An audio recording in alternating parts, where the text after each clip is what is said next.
Hey, there he is. About Fun. time. How's it going? Nice. I was like, I thought, so we always joke on my show that I'm a boomer, even though I'm not, although I kind of look like it in this lighting. Um, but yeah, so I'm, I'm like trying to get you on board and I can't figure it out. And that was such a boomer thing to do. What are you going to do? I got So, an old. I got an old. It's a tough phone. It's an awesome phone, but it's not very hip. So oh, okay. It's I like, just kept hitting join, and as soon as you would hit let allow me in, it would just crash my phone. oh, okay. Well, hey, you know, you got to do what you can do. Now, are you still active duty? What are you doing out in Germany? No, I'm actually retired now. I just retired last October, and my family's out here, so we're just Okay. home now. Okay. Very cool. Oh, so now you live out in Germany. Yep, I'm a bona Okay. fide expat. But Oh, that's really cool. I do a lot of work in the States, and that's where I have my property, like the grunt proof stuff. So I'm kind of Okay. back and forth a lot. Yeah, yeah, yeah. I read that on your bio that you grew up in Louisiana and then moved out to the Sierra Nevadas. Do you miss the Sierra Nevadas? Because you got some beautiful property out there just by your survival games episode over on your YouTube channel. Yeah, well, I actually grew up in Biloxi, Mississippi, Okay. and then the Army brought me over here, and so I have family out there in Northern California, and that's kind of what got me into buying property out there, just to kind of have an escape in the mountains. So Yeah. yeah, I'm either back and forth between here in California or here in Mississippi. Are you a fluent German speaker? Yeah, I'm fluent in almost everything. Like some medical stuff or mechanical stuff will kind of trip me up, but Yeah, yeah. I was active duty here starting in 2003. So between Okay. deployments and field time, I actually picked up a lot and studied it a bit. Nice, nice. Are you out near the mountains in Germany to kind of keep with that Sierra Nevada flavor? We have some mountains, but I'm in the Saarland state. It borders France, so Okay. it's where Patton came through. So it's Oh, nice. rolling, kind of rolling hills. But if I go about an hour north, I'm in Rhineland-Pfalz, where it starts to get pretty rocky. Okay. Where is that as far as, so it's, let me see if my, so you're on the west side of Germany. Is it south or north? Kind of Okay. southwest. Germany. I guess I got to do it this way. Germany kind of hooks in and then goes down. So Yeah, we're yeah. kind of right at the far western edge of that wide part. That's pretty cool. Um, It's about an hour train ride to Paris, which oh, I don't nice. recommend going there, but it's not far if you want to You, go. you don't want to take a train to Paris if you're in the Air Force. little reference to that. Remember those dudes that they got lit up by some guy with an AK-47 and then they kicked his Yep. ass. Good for them. In fact, he made a cameo on Range 15, if you're not familiar with that. Oscar-worthy movie. The kid who did that showed up on there, and they all got mad at him for talking about it. One of my favorite things about Europe, and I haven't been there since I was in the service. Being a C-130 guy, we used to fly everywhere, right? So we would go through what we would do is we would land somewhere, break for 3 or 4 or 2 weeks, and then we get to hang around the area.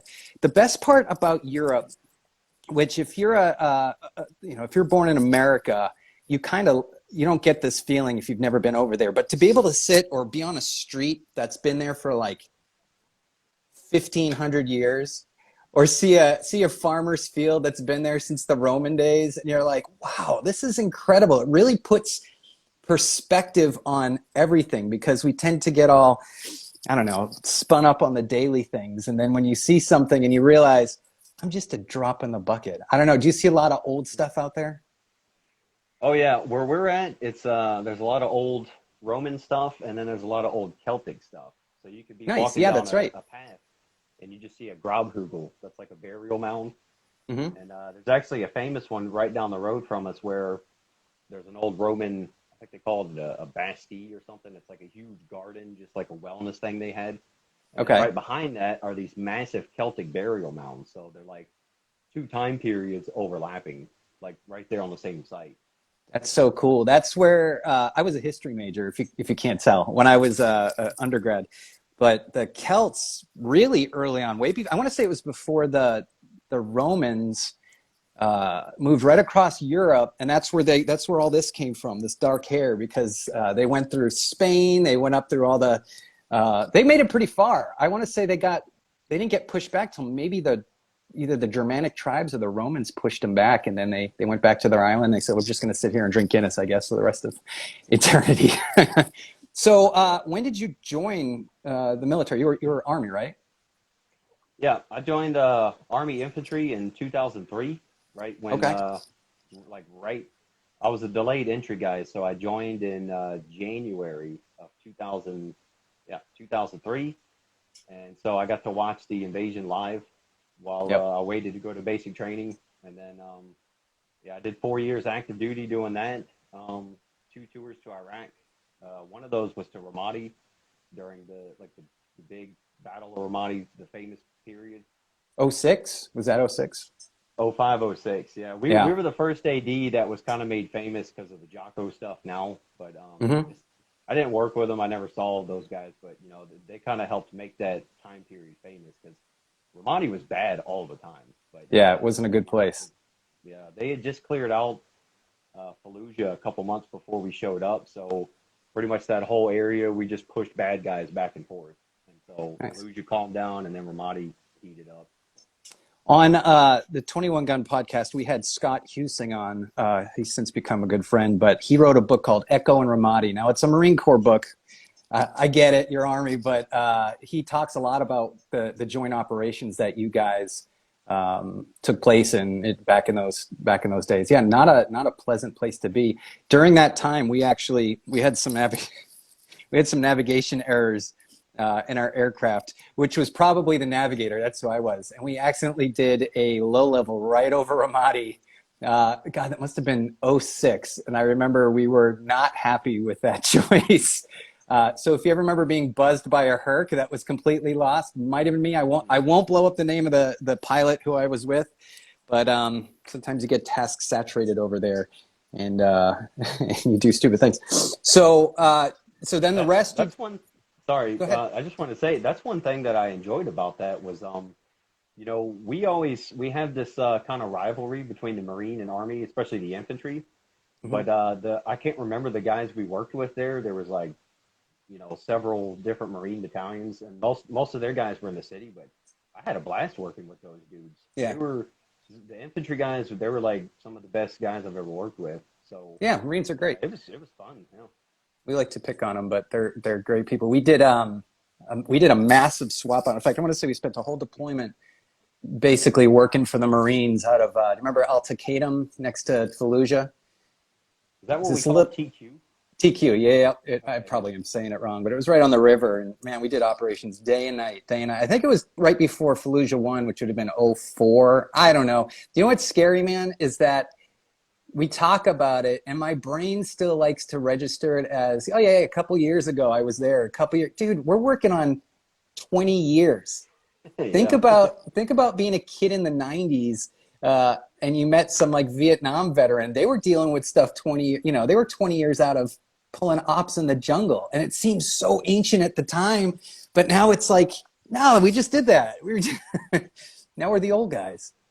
Yeah, So I still think about stuff all the time and then catch myself like, man, that was a long time ago. It yeah, wasn't yesterday. it was a long time, and then you start seeing pictures and you realize like the technology now compared to them, they look all gritty and grainy and the colors off, and you're like, holy crap, when was I there?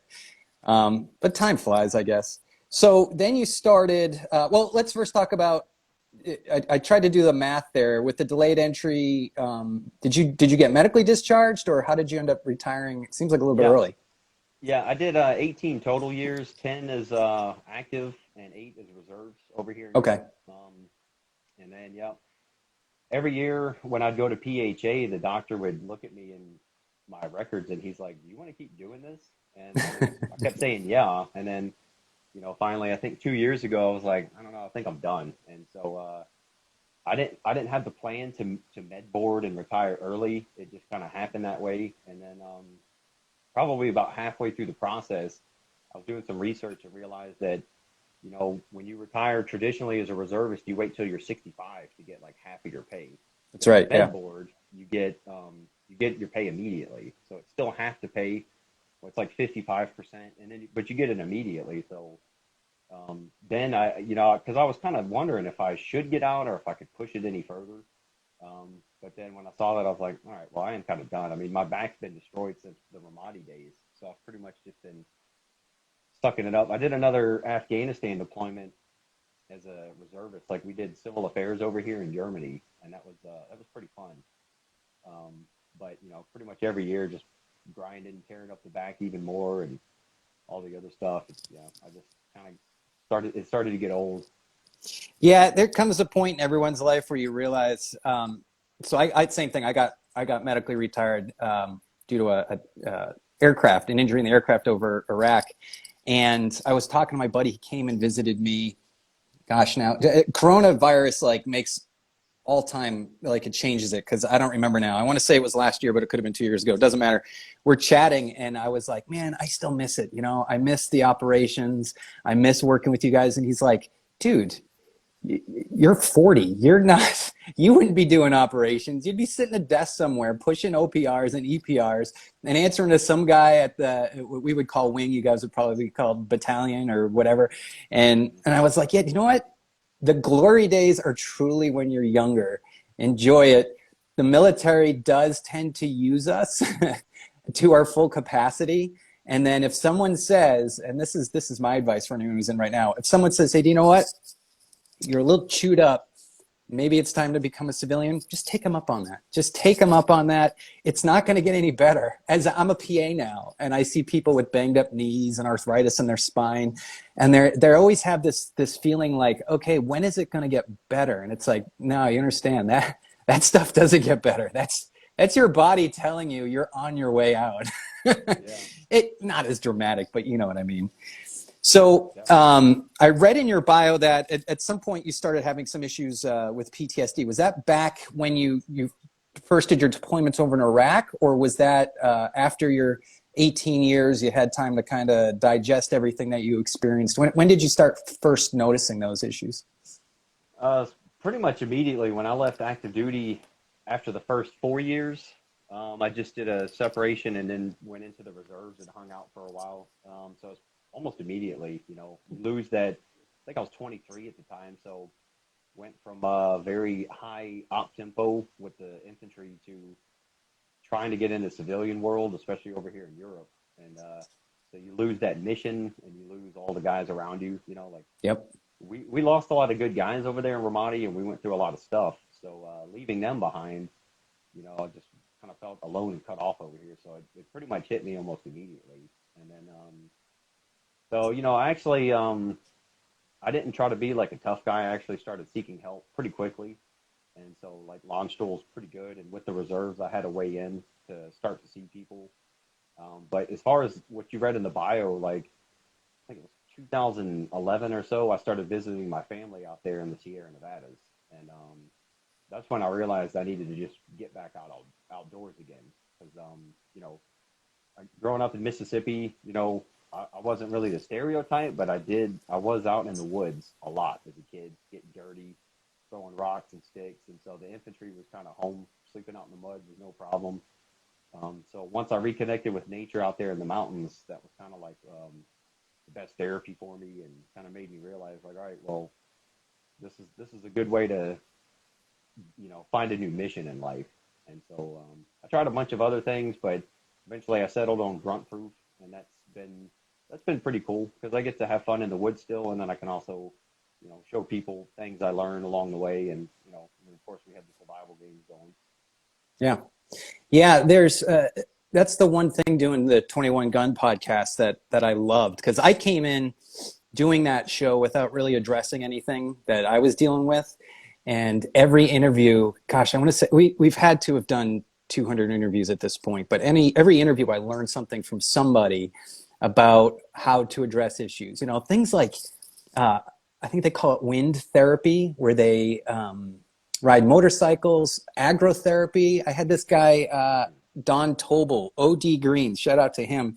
He started this whole agricultural movement, getting people to just farm, and how that's therapeutic. And my thought is this, especially like when you start talking about going to the Sierra Nevadas and growing up in the woods, like PTSD is, or PTS as I like to call it, is it's normal, right? It's our body saying, it's 500 years ago, you run into a bear and it eats your best friend, and it's a way that it teaches you to probably avoid those situations and be hyper vigilant if you're in a similar situation.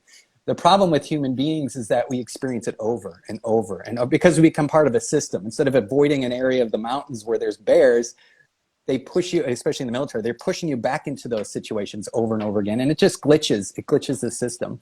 So going out into the woods and doing stuff that you love and getting your body back into being a human. I tell this a lot to my patients.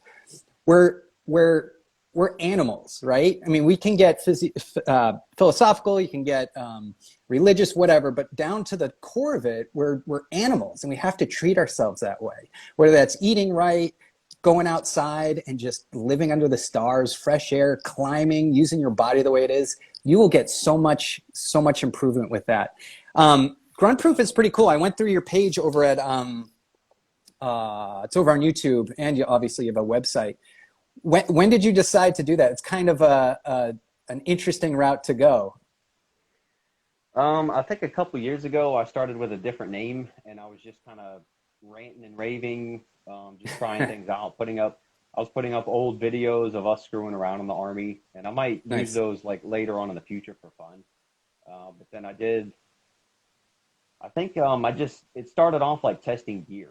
So, and that's where the name comes from. Like, Okay. A lot of the civilian and like tactical and outdoor companies, they're using these buzzwords like military grade and heavy duty and all that, to sell products. Fine, good for them. Yeah. But I was thinking like, all right, well, seeing products fail in the grunt world when you need them. So just kind of got me thinking like, well, I like to break stuff and test stuff. So I'll just go out in the woods and test these buzzwords against kind of how we would treat stuff as a grunt, which is poorly. And if it survives, I'll say it's grunt proof, which, in the real world, nothing is grunt proof. We can break everything. Sure. So yeah, it's kind of started off as gear testing, and then I did a couple camp outs and did some videos, and I had no idea all that stuff was so popular on YouTube. Like you got like the survivalist and bushcraft guys. That's a huge community I didn't even know about. So I just kind of started screwing around with that, and then I started seeing what these big guys were doing, and I was like, oh, okay. So I wasn't like the pioneer I thought, but yeah. I don't. I'm like dragging rucksacks behind quads and stuff, and kind of making the test a little interesting. And Sure. It's like people are enjoying that so far, because a lot of gear reviews I found in the market, what is really lacking is realistic tests. You see a lot of unboxing, and a lot of promotions and stuff, and not knocking those guys, if they want to, if they're getting paid and they're promoting a product, good for them. But I just thought like there might be an audience out there that might want to see the gear actually pushed. Yeah, there definitely is. You got like what, 40-something thousand subscribers? That's awesome. Yeah. Yeah. It's growing pretty well lately. The Grunt Proof, the survival games, that's that I really hope to grow that one, because that's kind of like I've been trying to find a way to share how great the outdoors are where my place is. We got about 3,200 acres of BLM, just uninhabited, wild, crazy terrain, and I had many ideas to do out there, but this was like the first one that was feasible, and plus I had contestants that would come out and do it with me. Sure. I guess that's another question I had, because it's not like I watched your first episode there. What's it called again? Survival games. And it's not like just some dude with the video camera. I'm like, you got some chops. I mean, when you produced it, it has that sort of History Channel or Discovery Channel or something like that look to it. Where did you learn that stuff? Did you just kind of just play with it and figure it out? Yeah, I mean, I didn't really have a format to follow. I just knew everybody had to have a camera. So we had pretty much 8 GoPros out there, and we finished with about 800 and something gigs worth of video. I just wanted to try to get every perspective. And so me and the team, we captured like I guess you call it the big picture, the overall of how the games went. And then each contestant and a couple other people had GoPros so we could get the point of view. So yeah, I take that as a compliment. I wasn't trying to copy those shows. I was just thinking like, all right, well, we got to show all the perspectives here. And I don't think a lot of people want to just see one person's point of view on his head cam. So Yeah. it's pretty much just put as many cameras out there as I could, throw in some quad footage, some drone footage, and narration, and we'll just see what happens. Dude, it's a lot of work, man. Especially if you got like 4 or 5 cameras going, syncing that up hours and hours. I've done some editing and I've done some work with that. That's why I kind of stick with video and live. I mean, I'm sorry, audio and live stuff now because there's not a lot of editing. But man, you can sit and then you can go crazy over it. You're like, I don't know if you're anything like me, but you'll watch like I don't know, just a segment and you're cutting it, you're trying to match it just right. You're trying to get everything. You're like, man, I'm going to be up till midnight working on one scene. I don't know. It's a lot of work. Yeah. Well, we finished, I told the guys, we did the games last November and I said, okay, well, I'm going to shoot to premiere it starting in February. And they're video creators themselves, so they got that. But a lot of people, well, when I was making the post and everything for it, a lot of people were kind of upset about that. And I was like, man, I mean, it took me at least a month just to watch the video, just to see what all we had. You know, it's like 800 something gigs. And then it took me, once I sat down and said, all right, I'm going to do the first official trailer, that took about a month because with it was like too much content. So with that much material, I had no idea where to start. So that was the hard part, you know. But I got rolling. I have 2 more episodes to complete, and I still have decent amount of time, so it's I'm happy with it. By the way, episode 2 airs this Saturday at the same time. Okay. It should be 8:00 p.m. your time, Eastern time. Probably. I start doing times like that, I get screwed up. I definitely encourage everyone to check it out. It's easy to find. You just go on YouTube and do Gruntproof, or you can do gruntproof.us. Is that the right address? Yep. Okay. If you're on any platform, if you just search Gruntproof, I'm usually the only guy that comes up. It's especially on YouTube, it'll just be me showing up. Awesome. Well, I hope you enjoyed the coffee. What flavors did you get? I say flavors. We got the breakfast blend. I can't remember who I talked to in the emails, but probably Patrick at that time. That could have been. But I was just looking for a company to support, especially an American and a veteran company. And I knew, a small page like me, like somebody like Black Rifle Coffee, and like they're not even going to talk to me. So I started looking around and I found some good ones. And 22 Sierra was the first one I actually wrote. Oh, really? He wrote back within a couple of days, and so he sent out 2 packs of the breakfast blend, and we destroyed them in the 4 days we were out there. The contestants didn't get any, but the team definitely appreciated it because they were out there in the field. But yeah, it kept us going because we had 3 guys supporting it, And actually, no, I take that back. One of the contestants, Bill Stoker-Matic, is his channel. We actually gave him, I think, half a bag because we had some left. So I can't give anything away, but I wanted to give him a gift on top of the other ones we gave him. So I was like, hey, you want some coffee? Take this. So nice. Yeah, we try to help out. It was really cool to have a veteran company do that. So By the way, 22 Sierra is going to be the sponsor for episode 3. So okay, and that's in probably 2 weeks, right? A little over 2 weeks. Okay. Yeah. Excellent. Well, I'm going to be tuning into all of them because you're doing a good job. And obviously, I mean, listen, when you look at someone's channel and if they have 4 subscribers, not there's anything wrong with that. You got to start somewhere. Or you see someone with 10,000 plus, you're doing something right. You're hitting the right buttons there. So good luck to you. We definitely have to get you on 21 Gun. It's actually, I was going to say it's a little different. It's a lot different. I'm actually at the 21 Gun studio. So I guess that shot didn't really show because I have this here, but we have a whole setup, and we have fun with it. So we'll have you on at some point. I think we mentioned having you on this Sunday, but then I realized it's a Super Bowl, and I don't want to take any viewers away from them. I know how it is. They're just trying to make a buck, so I'll call up Roger Goodell, see what he wants to do. But man, thanks for hopping on. I really appreciate it. Thanks for having me. Anytime. I appreciate it. Awesome. Good luck with the show, and I will watch this Saturday, and obviously the 22 Sierra one. Looking forward to that one. Yeah, real quick, I gave a shout-out to Stoker-Matic, so let me give a shout-out to Coleman Outdoors. He was the other contestant. So it's Coleman Outdoors? Coleman, like the company? Yeah. Coleman Outdoors, yeah. So now that I got both contestants shouted out. Sure. I was going to say they haven't gone after him for that. That's very close. Not yet. And he just now got his page showing up instead of the actual company to where you can figure out who is who. So that's cool. Good for him. He's growing too. So yeah, good to shout him out because he did good. He's not a military guy, but he definitely did good out there. Awesome. Awesome, brother. Well, thanks for coming on and sharing your story. Yeah, anytime. I'll see you on the next one. All right. Take care.